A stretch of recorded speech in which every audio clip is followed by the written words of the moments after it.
Lectura del libro del Deuteronomio. En aquellos días, habló Moisés al pueblo, diciendo: Ahora, Israel, escucha los mandatos y preceptos que te enseño, para que los pongas en práctica y puedas así vivir y entrar a tomar posesión de la tierra que el Señor, Dios de tus padres, te va a dar. Yo les enseño mandatos y preceptos, como me ordena el Señor, mi Dios, para que se ajusten a ellos en la tierra en que van a entrar y que van a tomar en posesión. Guárdenlos y cúmplanlos, porque ellos son su sabiduría y su prudencia a los ojos de los pueblos. Cuando tengan noticia de todos estos preceptos, se dirán: en verdad esta gran nación es un pueblo sabio y prudente. Porque lectura del Santo Evangelio según San Mateo. En aquel tiempo, Jesús dijo a sus discípulos: No crean que he venido a abolir la ley o los profetas. No he venido a abolirlos, sino a darles plenitud. Yo les aseguro que antes se acabarán el cielo y la tierra, que deje de cumplirse hasta la más pequeña letra o coma de la ley. Por lo tanto, el que quebrante uno de estos preceptos menores y enseñe eso a los hombres, será el menor en el reino de los cielos, pero el que los cumpla y los enseñe, será grande en el reino de los cielos. En este día la palabra de Dios nos presenta a Moisés, el gran legislador, dirigiéndose al pueblo de Israel en los umbrales de la tierra prometida. Es un discurso de despedida, pero también de fundamentación. Moisés recuerda al pueblo lo esencial: la ley que han recibido no es un código arbitrario, sino la expresión de la alianza con el Dios vivo, y su cumplimiento es la condición para la vida y la bendición. Moisés comienza con una llamada a la atención: ahora, Israel, escucha. La palabra escucha en hebreo es shema, la misma que inicia la gran oración del pueblo judío. Escuchar no es simplemente oír, es prestar atención, acoger, interiorizar. Lo que Israel debe escuchar son los mandatos y preceptos que Moisés les enseña. Y el propósito es claro: para que los pongas en práctica. La ley no es para ser admirada, sino para ser vivida. No es teoría, es camino. La consecuencia de ponerla en práctica es la vida, para que puedas así vivir. La vida verdadera, la vida plena, la vida en la tierra prometida, está ligada a la obediencia a la palabra de Dios. No se trata de una vida meramente biológica, sino de una existencia bendecida, en comunión con Dios y con los hermanos. Moisés insiste en que lo que enseña no es invención suya, sino que viene del Señor. Yo les enseño mandatos y preceptos, como me ordena el Señor, mi Dios. Es un transmisor, no un originador. Su autoridad viene de Dios. Y la ley es para ser vivida en la tierra que van a poseer. No es para un tiempo de exilio o de espera, sino para la vida cotidiana en el lugar de la bendición. Luego, Moisés da una razón sorprendente para la observancia de la ley: guárdenlos y cúmplanlos, porque ellos son su sabiduría y su prudencia a los ojos de los pueblos. La ley de Israel no es solo para Israel, es un testimonio ante las naciones. Cuando los pueblos vean la sabiduría y justicia de las leyes de Israel, y sobre todo la bendición que acompaña a su cumplimiento, reconocerán que este pueblo tiene un Dios cercano y unas leyes justas. La ley es, por tanto, un instrumento de misión, una luz que atrae a otros hacia el Dios de Israel. Y Moisés plantea dos preguntas retóricas que encierran la grandeza de Israel. ¿Cuál otra nación hay tan grande que tenga dioses tan cercanos como lo está nuestro Dios, siempre que lo invocamos? La cercanía de Dios es el don supremo. No es un Dios lejano, inaccesible, indiferente. Es un Dios que escucha, que responde, que está cerca de los que lo invocan. Esta es la gloria de Israel. ¿Cuál es la gran nación cuyos mandatos y preceptos sean tan justos como toda esta ley que ahora les doy? La ley de Dios no es arbitraria ni opresiva. Es justa, buena, orientada a la vida.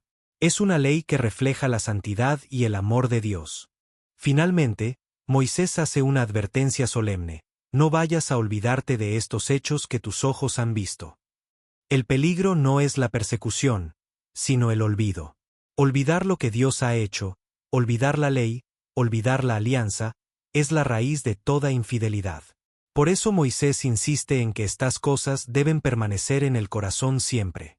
Y además, deben ser transmitidas, transmite celos a tus hijos y a los hijos de tus hijos. La fe se transmite, la ley se enseña, la historia de salvación se cuenta de generación en generación. El olvido se combate con la memoria y la transmisión. En este día la palabra de Dios nos ofrece una enseñanza fundamental de Jesús sobre su relación con la ley del Antiguo Testamento. En un tiempo en que podía haber malentendidos sobre su misión, Jesús aclara con toda firmeza: no ha venido a abolir la ley y los profetas, sino a darles plenitud. Esta declaración es de una importancia capital. Jesús se sitúa en continuidad con toda la historia de la salvación. No es un revolucionario que viene a destruir lo anterior, sino el cumplimiento esperado. La ley y los profetas no son palabras caducas. Son preparación, anuncio, promesa que encuentran su realización en Él. Dar plenitud significa llevar a su perfección, revelar el sentido profundo, cumplir lo que estaba anunciado. Jesús no suprime los mandamientos, sino que los interioriza, los radicaliza, los lleva a su expresión más alta. Recordemos las antítesis del Sermón de la Montaña. Han oído que se dijo, pero yo les digo. No es abolición, es profundización. La ley prohibía el homicidio, Jesús prohíbe la ira. La ley prohibía el adulterio, Jesús prohíbe la mirada codiciosa. La ley permitía el divorcio, Jesús lo excluye. La ley mandaba amar al prójimo, Jesús manda amar a los enemigos. Jesús afirma con una solemnidad que no admite dudas: antes se acabarán el cielo y la tierra, que deje de cumplirse hasta la más pequeña letra o coma de la ley. Esta hipérbole subraya la permanencia de la palabra de Dios. La ley, como expresión de la voluntad divina, tiene valor eterno. No pasará, porque Dios no pasa. Su palabra es para siempre. Pero entonces, ¿cómo entender las palabras siguientes sobre la observancia de los preceptos? Jesús distingue entre la observancia y la enseñanza. El que quebrante uno de estos preceptos menores y enseñe eso a los hombres, será el menor en el reino de los cielos, pero el que los cumpla y los enseñe, será grande en el reino de los cielos. Esta afirmación ha sido interpretada de diversas maneras.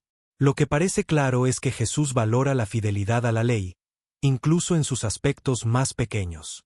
No hay precepto insignificante cuando se trata de la voluntad de Dios. La fidelidad en lo pequeño es signo de fidelidad en lo grande. Y el que enseña a otros a ser fieles, cumple una función importante en el reino. Pero también hay que entender estas palabras a la luz de todo el Evangelio. Jesús mismo relativizó algunas observancias de la ley cuando entraban en conflicto con el amor o con la misericordia. Recordemos las espigas arrancadas en sábado, las curaciones en día de reposo. Jesús enseña que el sábado está hecho para el hombre, no el hombre para el sábado. La ley tiene un fin, que es el amor. Cuando la observancia legal se vuelve obstáculo para la misericordia, deja de ser fiel a su propósito. Por eso, la verdadera grandeza en el reino no está en una observancia legalista y farisaica, sino en una fidelidad que brota del amor y que se expresa en la enseñanza coherente. El que vive según la voluntad de Dios y enseña a otros a hacerlo, ese es grande en el reino. Hermanos, esta palabra de Jesús nos llama a una actitud de respeto y amor hacia la ley de Dios, pero también a una comprensión profunda de su sentido. La ley no es un fin en sí misma, sino un camino hacia el amor. No estamos llamados a un cumplimiento mecánico, sino a una obediencia que brota del corazón y que se traduce en amor a Dios y al prójimo. Jesús es el cumplimiento de la ley. En Él, la ley encuentra su plenitud. Por eso, vivir según el Evangelio no es abandonar la ley, sino vivirla en su sentido más profundo, guiados por el Espíritu que nos da el mismo Jesús. Que el Señor nos conceda la gracia de una fidelidad inteligente y amorosa a su palabra. Que no despreciemos ningún precepto, pero que tampoco nos quedemos en la superficie. Que busquemos siempre el espíritu de la ley, que es el amor. Y que, viviendo según su voluntad y enseñando a otros a hacerlo, seamos considerados grandes en el reino de los cielos. Amén.